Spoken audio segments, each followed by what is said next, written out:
दोस्तों आज हम ओप्पो के इस वाले मोबाइल को रिपेयर करेंगे।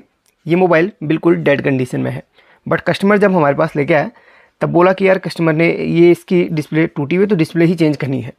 तो मैं आपको इसकी हालत दिखाता हूँ डिस्प्ले की। ये देखिए कितनी बुरी तरीके से डैमेज हुई है और ये पटका गया कस्टमर के द्वारा। जब पटका गया है तो डिस्प्ले तो चलिए कोई बात नहीं, चेंज हो जा रही, लेकिन जो मेन प्रॉब्लम इसमें आ रही है, जब मैंने चेक करा तो यहाँ पर ये मोबाइल स्विच ऑन ही नहीं हो रहा है। जब मोबाइल स्विच ऑन ही नहीं हो रहा है तो फॉल्ट इसमें कहीं ना कहीं होगा ही। तो जो फॉल्ट है उसका ही सॉल्यूशन आज यहाँ पर करेंगे। अब यहाँ पर जब मैं शॉप में इसको लेके गया, यानी कि जहाँ से हम टच डिस्प्ले वगैरह ख़रीदते हैं, फ़ोल्डर ख़रीदते हैं, तो वहाँ पर जब फ़ोल्डर हमने लगाया तो चेक करा तो यार मोबाइल ही ऑन नहीं हुआ। तो उसने बोला भाई पहले मोबाइल आप ऑन करके लाइए, उसके बाद हम आपको चेक करके देंगे, क्योंकि जहाँ से हम खरीदते हम टच और डिस्प्ले हमें चेक करके ही मिलती है। तो यहाँ पर क्या है ना, फिर मैंने ख़रीदा नहीं, मैंने कहा चलिए पहले मोबाइल रिपेयर करके लेके आता हूँ, उसके बाद ही हम फ़ोल्डर को लेंगे। तो यहाँ पर जो डेड कंडीशन में यहाँ पर बनी हुई है तो वही आज हम रिपेयर करने वाले हैं। अगर आपके साथ भी ये हो जाता है, यानी कि पटकने के मोबाइल बिल्कुल डेड पड़ जाता है, तो उसको हम कैसे रिपेयर करेंगे। यहाँ पर असल में मेरे पास एक डीसी पावर सप्लाई भी है, उसी के द्वारा हम यहाँ पर चेक करेंगे। इसमें मैंने वोल्टेज सेट करी है, 4 वोल्ट यहाँ पर सेट कर लीजिएगा, 4 वोल्ट यहाँ पर सेट कर लीजिएगा। और जब हम इसको ऑन करेंगे तो एम्पियर यहाँ पर लेने लगता है, पता चल जाता है, ठीक है। तो अब यहाँ पर डीसी पावर सप्लाई की प्रोब्स हैं। अब यहाँ पर पावर सप्लाई को हम अटैच कहाँ से करेंगे, तो यहाँ पर बैटरी के कनेक्टर को हम हटा देंगे। बैटरी के कनेक्टर जहाँ से जुड़े वहाँ पर कुछ पॉइंट्स रहते हैं बैटरी के। यहाँ पर देखिए, ये देखिए जो नेगेटिव का होता है वो तो ग्राउंड के साथ अटैच रहता है ये बैटरी का, और पॉजिटिव का रहता है वो यहाँ पर किसी पॉइंट से कनेक्टेड रहता है। तो उस पॉइंट पर मैंने मार्क लगा के रखा हुआ है। तो ये पॉजिटिव का है, वो यहाँ से कनेक्टेड है, इस वाले पॉइंट से, देखिए इस पॉइंट से कनेक्टेड है। और नेगेटिव का हमारा ये देखिए ग्राउंड से कनेक्टेड है। और बाकी इसमें रीडिंग दिखा देता हूँ आपको। जब मोबाइल हमारा डेड पड़ जाता है, वो शॉर्ट तो नहीं है, ये हमें चेक करना ज़रूरी रहता है। तो रेड प्रोब को आप इसके ग्राउंड के साथ अटैच कीजिए और यहाँ पर आप इसके पॉजिटिव के साथ लगाइए। यहाँ पर लगभग 350-400 के आसपास रीडिंग आती है, तो इसका मतलब है कि ठीक है, मोबाइल में कोई दिक्कत नहीं है, कोई शॉर्टिंग वगैरह का इश्यू नहीं है, ठीक है। अब यहाँ पर हम इसमें पावर सप्लाई का कनेक्शन करेंगे। बैटरी को हमने हटा दिया है और एक वायर को हम यहाँ पर सोल्डरिंग कर लेंगे, जहाँ पर मैंने आपको पॉइंट बताया प्लस का, यानी कि बैटरी का जो पॉजिटिव का पॉइंट रहता है यहाँ पर नहीं करना है, कनेक्टर ख़राब हो जाएगा, इसलिए इस पॉइंट में आपने करना है। और इस बैटरी का वोल्टेज भी आपको चेक करवा देता हूँ। तो बैटरी का वोल्टेज बिल्कुल सही होना चाहिए, तब जाके मोबाइल का यहाँ पर ऑन हो पाएगा। तो मैंने वोल्टेज भी चेक किया, बैटरी का बिल्कुल सही था, और कुछ देर चार्ज भी किया है मैंने, ताकि यहाँ पर सही दे। तो यहाँ पर 3.7 वोल्ट यहाँ पर है, तो फिर भी मोबाइल हमारा ऑन नहीं हो रहा है। चलिए अब यहाँ पर इसको हम सोल्डरिंग कर लेते हैं इस पॉइंट पे। देखिए इस पॉइंट पे हमारा सोल्डरिंग हो चुका है, आपको चेक करवा देता हूँ। ये देखा, ये पॉजिटिव के सामने कनेक्शन किया, ये देखिए ये कनेक्ट हो चुका है। तो अब यहाँ पर हम डीसी पावर सप्लाई का पॉजिटिव इस वायर के साथ जोड़ लेंगे और नेगेटिव को हम यहाँ से ग्राउंड से किसी वायर के साथ कनेक्शन करके अटैच कर लेंगे। एक वायर और है हमारे पास, इसको हमने यहाँ पर कहीं भी बॉडी पे आप है ना, नेगेटिव कहीं से भी ले सकते हैं। वीडियो को ध्यान से देखना, बहुत ही इंपॉर्टेंट है, आप सीख जाएंगे। चलिए यहीं से बाद में इसको क्लीन कर लूँगा, कोई दिक्कत नहीं है। तो देखिए, तो नेगेटिव का यहाँ से ले लिया है। अब हम इसके पावर के बटन को प्रेस करेंगे। तो पावर सप्लाई में है ना, पावर सप्लाई में एम्पियर आना चाहिए, जैसे आप सामने देख सकते हैं। इसको मैं प्रेस करता हूँ पावर के बटन को, तो एम्पियर यहाँ पर दिखाना चाहिए। देखिए देखिए कोई भी एम्पियर यहाँ पर नहीं दिखा रहा है, इसका मतलब बिल्कुल ये डेड है, यानी कि कहीं ना कहीं से या तो हमारी रेजिस्टेंस गई है या तो फिर डायोड गया है, कुछ ना कुछ प्रॉब्लम इसमें है। आपको एक उदाहरण के लिए ना, एग्जांपल के लिए एक मोबाइल दिखाता हूँ जो बिल्कुल सही हालत में है, कैसे एम्पियर बढ़ता है आपको यहाँ पर पता चल जाएगा, ठीक है। इसको हम पॉजिटिव के साथ रखते हैं, पॉजिटिव हमारा ये है और नेगेटिव हमारा ये है। तो जैसे मैं पावर के बटन को प्रेस करूँगा, आप पावर सप्लाई में देखेंगे कि एम्पियर बढ़ने लगेगा। देखिए नोकिया के मोबाइल में ना BSI का भी रोल रहता है, तो फिर भी एम्पियर आप देखिए बढ़ रहा है, देखिए 2-1 करके यहाँ पर बढ़ रहा है। चलिए थोड़ा सा वोल्टेज मैं बढ़ाने की कोशिश करता हूँ, थोड़ा सा हम 4.3 में रख लेते हैं। चलिए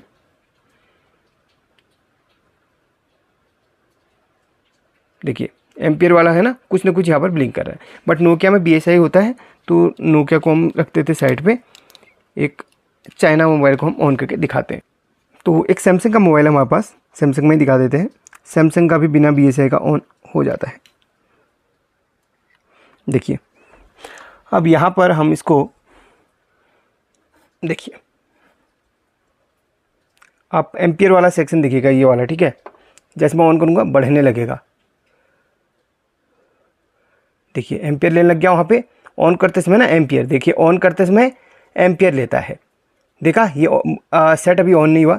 सेट को ऑन करने के लिए मुझे लगता है कि थोड़ा सा वोल्टेज और बढ़ाना पड़ेगा, 4.2 में रख लेते हैं।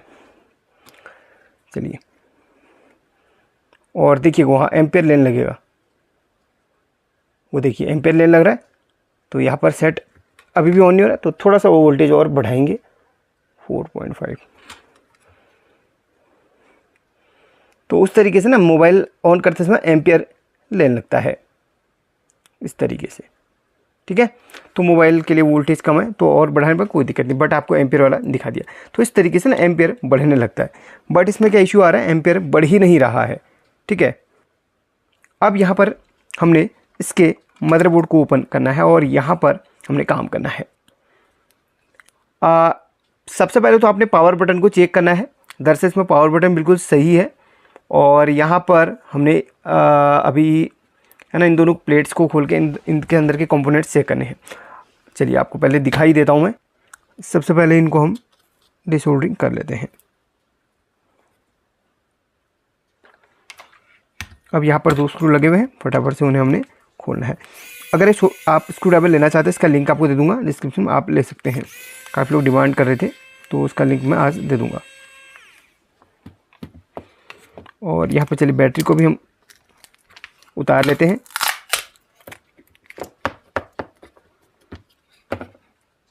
एंड यहाँ पर इसको हटा देते हैं, और मदरबोर्ड फाइनली निकल चुका है।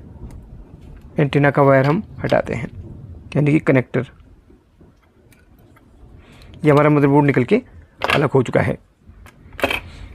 अब यहाँ पर हम देखिए, सबसे पहले तो हम चलिए पावर के बटन को ही दिखा देते हैं आपको चेक करके।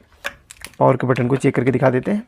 अगर आपको नहीं आता है तो इस तरीके से पावर के बटन के दोनों पॉइंट्स में मल्टीमीटर की प्रोब्स रखी है, और आपने इसको बजर के नाइज पर रखना है। उसके बाद आपने पावर बटन प्रेस करना है। जैसे प्रेस करेंगे तो यहाँ पर बजर बजने लगेगा कुछ इस तरीके से,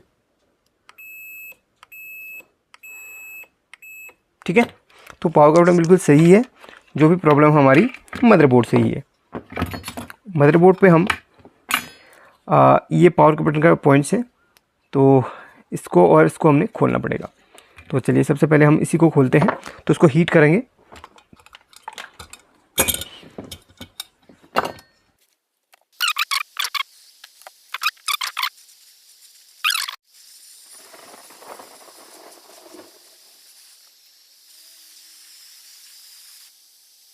तो दोस्तों यहाँ पर अब सबसे पहले चलिए थोड़ा सा हम आईसीज को हीट कर लेते हैं।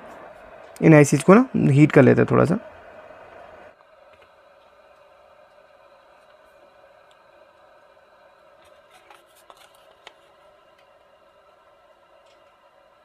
नो, अभी भी वही प्रॉब्लम है, कोई भी एम्पेयर नहीं बढ़ रहा, सेम वही कंडीशन अभी भी मिल रही है। चलिए अब हम इन्हीं प्लेट्स को एक बार खोल के देखेंगे।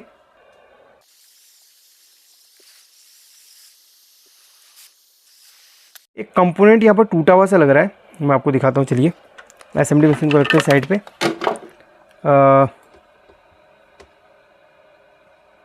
ये देखिएगा, ये देखिए, ये कंपोनेंट यहाँ से ब्रेक हुआ है, ये देखिएगा।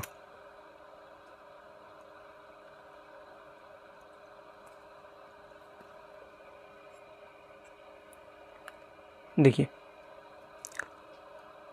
देखते हैं दोस्तों, मैंने मदरबोर्ड को यहाँ पर लगा लिया है और इसमें पावर सप्लाई के कनेक्शन कर लिए हैं।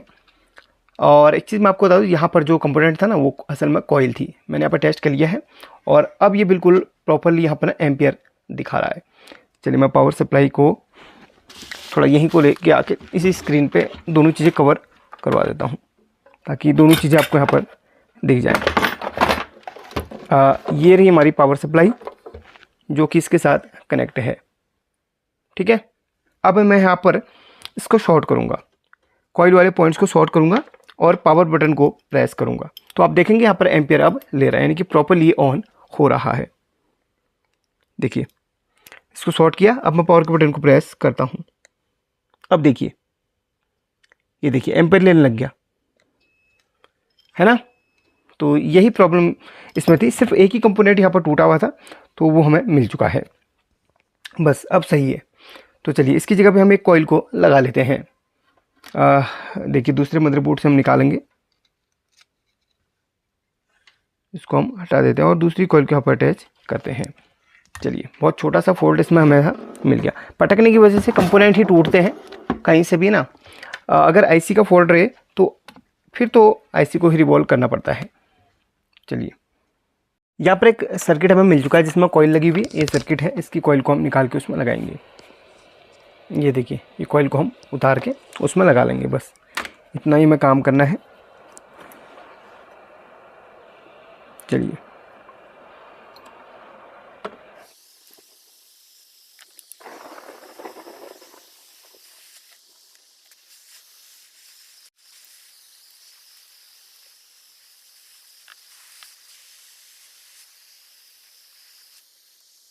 देखिए एक बार फाइनल टेस्टिंग और इसकी कर लेते हैं। आप सामने देख सकते हैं वोल्टेज सेट कर लिया है।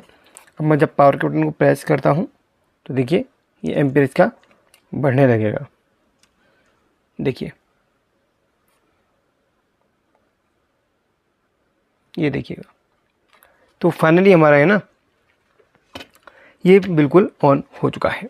एंड अगर आप कमेंट करेंगे तो मैं इसका डिस्प्ले का भी बना दूंगा, है ना, यानी कि फ़ोल्डर, वैसे एक कस्टमर ने बोला फ़ोल्डर डालने के लिए तो फ़ोल्डर तो बता दूंगा। अगर आप बोलेंगे तो वीडियो पब्लिश कर दूंगा कल परसों तक। ठीक है, तो चलिए तो बहुत ही आसान तरीके से यहाँ पर रिपेयर हो चुका है, लेकिन ज़रूरी नहीं कि आपके वाले केस में भी ऐसा ही हो। उसके लिए आपको बहुत ही बारीकी से ना कंपोनेंट्स को देखना होगा। कोई टूटे फूटे कंपोनेंट तो उसको आप फाइंड करके जोड़ लीजिए, नहीं तो आप है ना यहाँ पर टेस्टिंग ज़रूर कीजिएगा। सबसे पहले बैटरी के पॉइंट पे, जैसे आपको स्टार्टिंग में बोला था, सॉर्टिंग टेस्ट है ना, ज़रूर कीजिएगा। चलिए